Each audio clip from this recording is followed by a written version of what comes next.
We're going to get started with our third annual flag raising ceremony. Thank you for joining us inside today. The weather was not in our favor. I'm not sure if you noticed, but driving in, the flag is already up, so thank you for that. My name is Nikki Jennis. I'm the compliance officer here at Warren General Hospital. Warren General is proud to partner with CORE, the Center for Organ Recovery and Education, during National Donate Life Month. Warren General will join thousands of hospitals across the country in raising a Donate Life flag. This flag honors donors, celebrates recipients who have been given the gift of life, and kicks off National Donate Life Month with a powerful symbol of hope and renewal. The Donate Life flag was first introduced in 2006 and has become a national symbol of unity, remembrance, and inspiration. Over the past 19 years, more than 50,000 Donate Life flags have flown across the nation. This year's National Donate Life Month theme is Let Life Sing. Is inspired by uplifting songs of birds. Much like bird song signals hope after the darkest night, the decision to become an organ tissue and cornea donor brings light and renewal to those in need. Every donor becomes a melody in life of others, offering a second chance at life for the 100,000 people currently on the national transplant waiting list. Donation is a harmonious act of compassion, and together we create a symphony of hope that echoes throughout our community. Here at Warren General, we are committed to offering hope for a second chance through life-saving and life-restoring transplants. We provide comfort in grieving donor families, knowing their loved ones' legacy lives on through the incredible gift of donation. And just as birds navigate vast journeys, we've traveled light years in our understanding of organ tissue and cornea donation. Every day, our work supports life, honors donors, and enriches our community. Donors are truly the wings that lift others toward a brighter future. At this time, I would like to introduce John Coleman with CORE. Thank you. Good morning. My name is Jonathan Coleman. I'm a Tissue Donor Resource Manager at CORE, the Center for Organ Recovery Education. On behalf of myself and everybody at CORE, I just want to thank everybody for coming in and celebrating Donate Life Month with us, especially here at Warren General Hospital. Each year, Donate Life Month, Donate Life America, they develop a theme for Donate Life Month. And as Nikki said, this year's theme is Let Life Sing, inspired by the songs of spring and the beauty of birds such as the cardinal, hummingbird, and the bluebird. Birds have long symbolized renewal and hope. Across cultures, their songs are some of the most welcoming songs that a new season has begun. For many, birds also represent visits from their loved ones who had passed on, and it's a gentle reminder that they have never left us. In the same way, donation is a power symbol of life, hope, and community. To more than 100,000 people waiting nationwide for a life-saving transplant, a donor's generosity brings a new beginning. The donor families, donation ensures that their loved one's legacy takes flight, living through the lives that they have touched. For those who have received the transplant, donation is a song of gratitude carried in our hearts forever. This theme also reflects the spirit of progress and possibility that guides us forward. Just as spring calls the birds home to sing again, so does the mission call us to continually renew our commitment to save and healing lives. I'm proud to say in 2024, CORE, supported by our hospital partners, reached new heights in our mission to save and heal lives through donation. The result of that was a record-breaking year for 6 years in a row of saving and healing lives across Western Pennsylvania and West Virginia. In 2024, 472 organ donors made 970 life-saving transplants possible. Thanks to 905 cornea donors, 884 people now have their gift of sight restored. The generosity of 1,654 tissue donors also brought healing through 125 others through tissue donation. Specifically, here at Warren General, as many as 525 tissue and 6 cornea recipients now have their mobility improved and their sight restored because of 7 tissue donors and 3 cornea donors in this hospital in 2024. The songwriter Irvin Berlin once said, "The song is ended, but the melody lingers on," and that's the essence of donation. For every donor, their life song continues, echoing through the beating hearts, the seeing eyes, and the healed lives they have touched.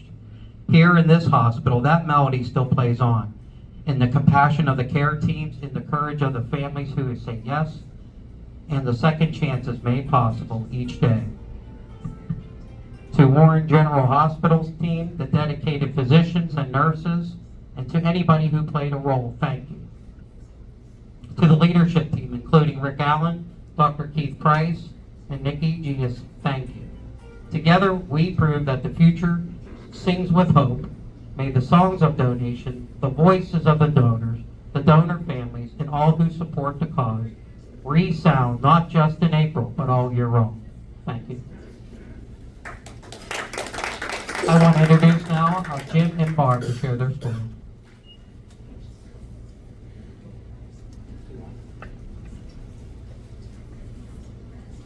Good morning. Thank you all for coming.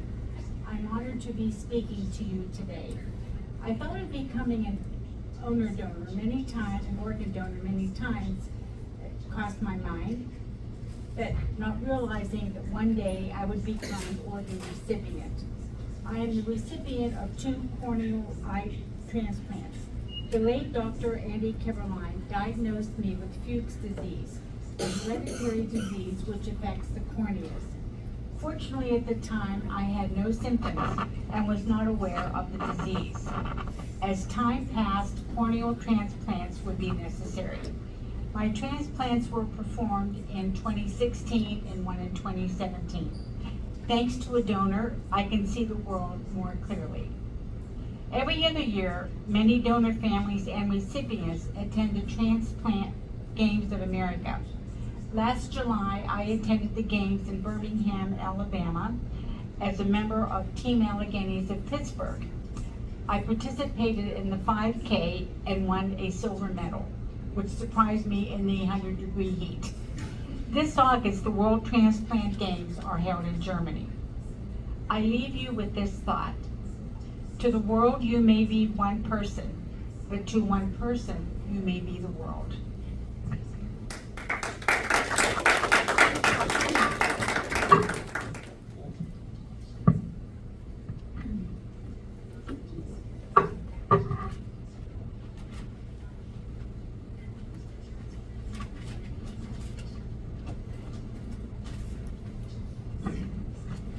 We could do handoffs better, but I'm here. I'm glad to be here. I've had 2 handoffs. In 2009, I had a double lung transplant. And I wrote a book about it called Partners for Life, which I brought a copy of.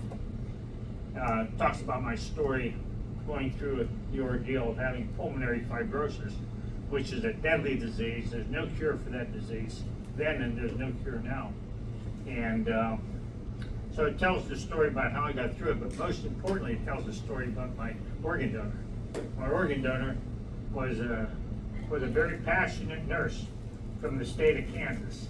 And because of that, I have passion for nurses, and I brought a bunch of rocks back there on the back table.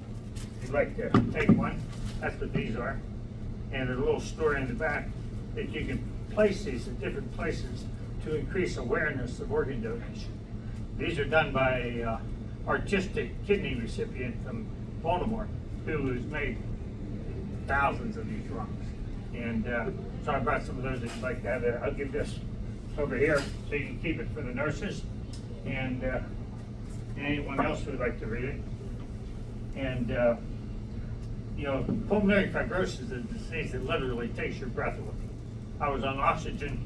I started on oxygen, and in July of 2008, and by by Thanksgiving, I was on it 24/7.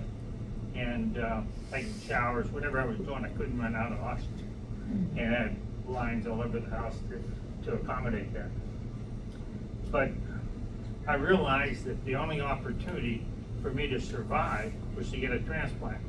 So I welcomed that opportunity. I was fortunate enough to know I had a good friend who had not one lung transplant, but 2 lung transplants. So he was kind of my mentor to get me through all these decisions I was facing and the challenges. The average life experience or expectancy for a lung transplant recipient is a little under 6 years. So obviously I'm 16 years this month. It'll be the 21st of this month. So I'm really committed to the fact of keeping my donor's lungs alive.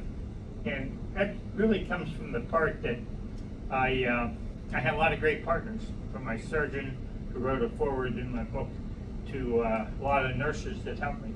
And obviously my greatest nurse was my donor, who was a nurse. And I became great friends with the oldest son of my donor. And he has treated Barb and I kind of like as their pseudo grandparents for his kids. And that's really been motivating to me to keep fighting, because if you're going to make it a long time, particularly with lungs, because you got to breathe air, you got to manage your risks wisely, because you could get a virus anyway. A lot of, obviously COVID was a big challenge to us too, but you have to get through that if you're going to continue. And I got through it. I needed a aortic valve replacement because my heart was just aging. Okay, and in September 1st of 21, I had an aortic valve replaced, and I got a bovine valve replacement. I requested to get a bull valve, but they didn't have any bulls available for me. But I got the bovine, and it's doing really well. EKGs and everything. I asked my surgeon if I could have a glass of wine. He said you could have a whole bottle. Okay, so I haven't quite done the whole bottle yet, but I'm still working on a sip of wine once in a while. Living my life is what's important, because if you're going to be a successful recipient, you got to get back into your life. You owe that to your donors, and certainly I feel that way too. After that aortic valve replacement, my kidneys were in bad shape. I had a GFR rating of about 25, and in order to get a kidney evaluated for a kidney at UPMC, I had to be below 20. I went to a lot of different hospitals because I wasn't that low yet, but I knew I was going to get there, because taking the immune suppressant drugs that I was taking was damaging my kidneys. So I knew that. And so I went to a lot of different hospitals. Barb and I went down to the University of Virginia in Virginia and got approved for a living donor transplant there. When UPMC heard about that, then they approved me, which was just a real blessing. And didn't have a donor yet. I had a couple donor possibilities. One of them, ironically, was one of my dialysis nurses wanted to give me a kidney. That was very, very special, and made me even more endeared to nurses, obviously. But what surprised me when I was called in by Dr. Tivar, the head of the surgeon group down there at UPMC for kidneys, he told me they have a donor for me. And I said, well, I didn't know that. I didn't know Barb was with me, and didn't know it turned out to be my youngest son. My youngest son was probably the last guy I expected to get a kidney from, because he was my youngest son. I kept him on the straight and narrow as best as I could, and he was really tough. He used to have a T-shirt that he wore as a young lad that really described his personality quite well. It says dysfunctional by choice, and he was that way. Now he's a great lawyer down in Florida, but he stepped forward and gave me one of his kidneys. And at the age of 40, he gave his old man a few more years. So, but that keeps me going. And I'm truly blessed by all the wonderful things that have happened in my life. But I've also kept moving forward. Okay, you have to keep trying to move forward. I'm using a cane right now, but that's not because of age, or that's because I broke my left little toe of my little foot, just stubbing it in the middle of the night on a chair. So, yeah, we're brittle and we can bruise real easy. I've got all kinds of bruises on me, but that's the nature of what it is. And I'm blessed to be here with the because of the donors and the medical partners that I've had that just really got me through all these things, and all my great support from my family and friends that have really kept me going. And I look forward to many more years. I'll be pretty soon moving up here to Warren, trying to find a roommate, maybe. But I love the area up here. We do kayaking, we do all kinds of nature things, and Audubon is a wonderful place for us to go. So I appreciate everything, and I want you nurses to know that nurses with good reason are my favorite people. If you read chapter 7 in my book, that's all about my donor nurse, Judy Murphy. And my favorite song is the Beatles song, Hey Jude. If you ever listen to that song, you'll hear the words. Once you let her under your skin, then you'll know better. And that's exactly the way I am. Thanks for your time.